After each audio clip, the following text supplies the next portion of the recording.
touch.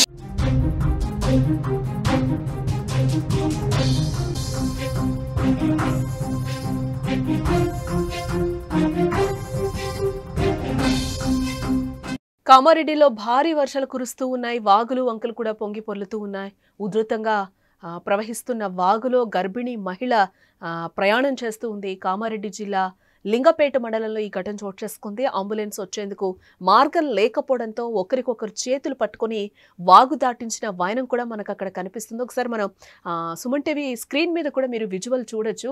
ఆ వాగు అయితే మోకాళ్ళ లోతు వరకు కూడా ప్రవహిస్తూ ఉంది, ఉధృతంగా ప్రవహిస్తూ ఉంది. ఇదే నేపథ్యంలో అక్కడ ఒక గర్భిణిని హాస్పిటల్కి తీసుకువెళ్లాల్సిన సిచ్యువేషన్ అయితే వచ్చింది. ఈ నేపథ్యంలోనే వాళ్ళందరూ కూడా ఆ వాగులో ఒకరికొకరు చేతులు పట్టుకొని కూడా ఆ వాగును దాటిస్తున్న వైనం అయితే అక్కడ కనిపిస్తూ ఉంది.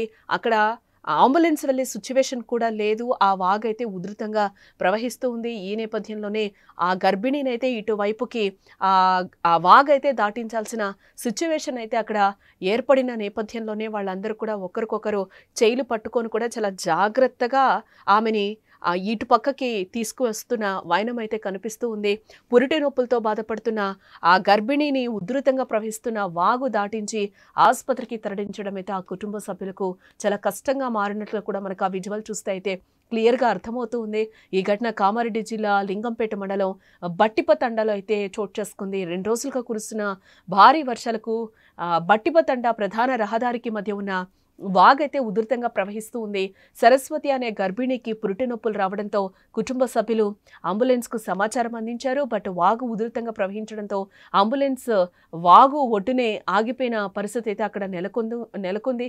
గ్రామస్తులు, అంబులెన్స్ సిబ్బంది ఒకరికొకరు చేతులు పట్టుకొని కూడా వాళ్ళందరినీ సరస్వతిని వాగు దాటించి కామారెడ్డి జిల్లా ప్రభుత్వ ఆసుపత్రికి అయితే తరలించడం జరిగింది. సకాలంలో స్పందించి తమ బిడ్డను ఆసుపత్రికి చేర్చిన 108 అంబులెన్స్ సిబ్బంది అలాగే గ్రామస్తులకు సరస్వతి కుటుంబ సభ్యులైతే కృతజ్ఞతలు చెప్తూ ఉన్నారు. ప్రస్తుతం ఈ వీడియో సోషల్ మీడియాలో వైరల్గా కూడా మారింది.